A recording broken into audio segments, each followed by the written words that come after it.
if you put a blindfold on and reached in and picked a Reese's Pieces at random, what's the probability that the one you grab will be greater than 0.795? Let's go ahead and kind of estimate where that's going to be.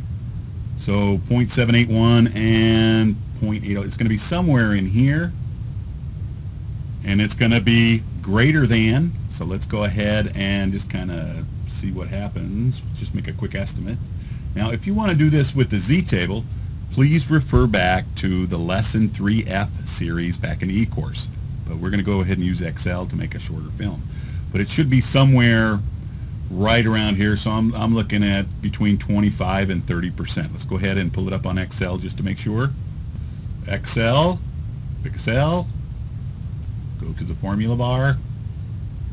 This one is norm dist. No S in between. Norm dist. Be careful of those. There's a lot that look just like. There's norm dist. Click OK. And our random variable in this problem is 0.795. The mean is 0.781. St. Dev is 0.026.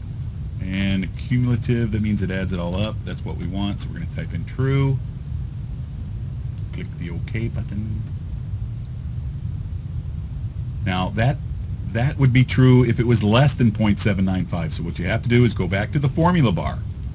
Put your cursor between the equal sign and the in. Hit 1 minus. The subtraction bar is the hyphen key. And then just hit enter. That's your answer. So roughly you have a 29.51% chance of grabbing a piece of candy that weighs over 0.795. That's it. MGZ out.